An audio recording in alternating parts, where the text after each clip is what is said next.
In 1622, an African princess walked into a meeting with the Portuguese governor of Angola. The governor had deliberately not provided her with a chair. He wanted her to stand while he sat, to remind her that she was a supplicant. She did not protest. She turned to one of her attendants. The attendant knelt on all fours, and the princess sat down on her servant's back as if it were the most ordinary chair in the world, and looked the governor directly in the eye. The Portuguese diplomats present at the meeting recorded the moment. They had never seen anything like it. The insult had been turned.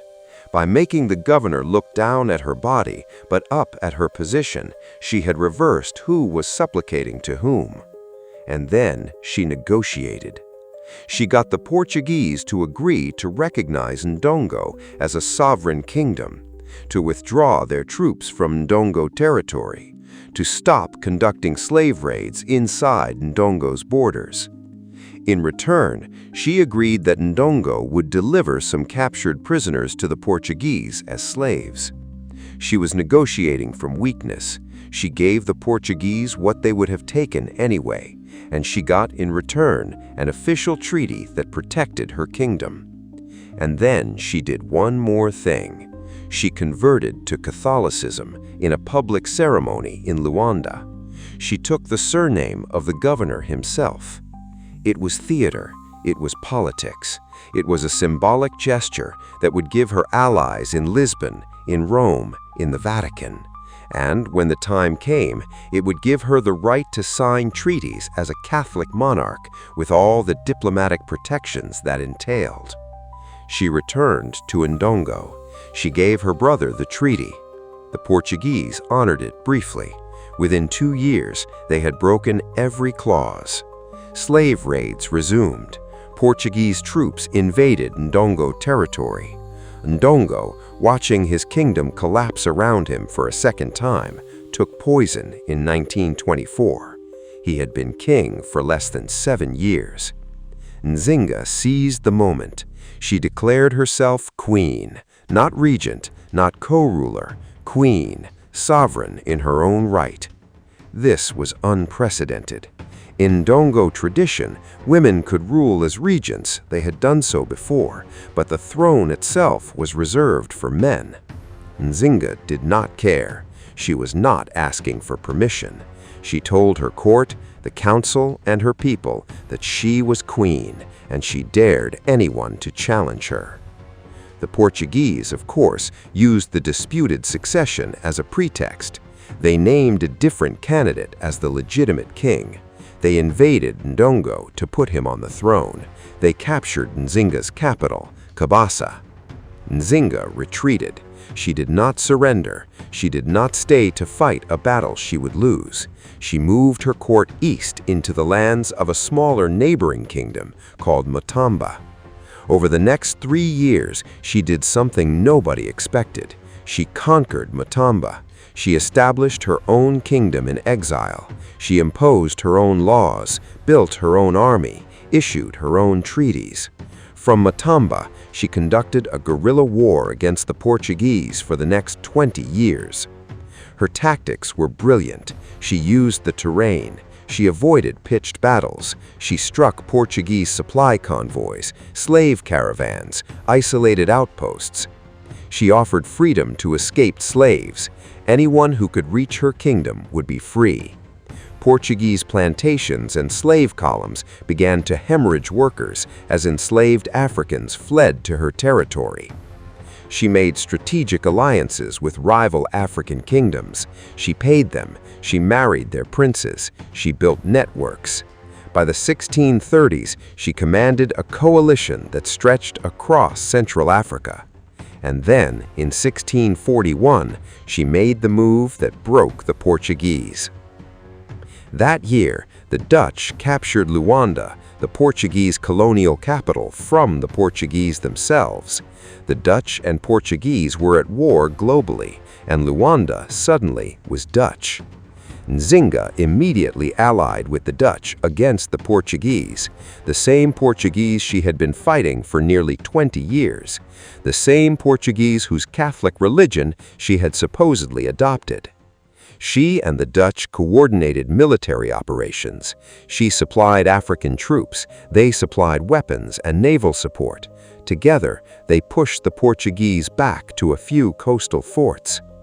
By 1645, Nzinga and her Dutch allies controlled almost all of what is now Angola.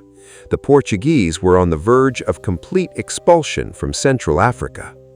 And then, in 1648, the Portuguese sent a Brazilian fleet under a brilliant commander named Salvador da Sá. He retook Luanda, drove the Dutch out, restored Portuguese control of the coast. Nzinga's most powerful ally was gone overnight. She was alone again, facing the Portuguese with reduced forces and less territory than she had had before the alliance. She was almost 70 years old. She had been at war with the Portuguese for more than 25 years. By any reasonable measure, she had lost. She did not lose. She negotiated. For the next 8 years, she conducted a long, careful, methodical negotiation with the Portuguese, now as an experienced diplomat, now as a Catholic in good standing with Rome, now as the queen of an established kingdom. By 1656, she achieved a peace treaty. The Portuguese recognized her sovereignty over Matamba. They recognized her kingdom as fully independent.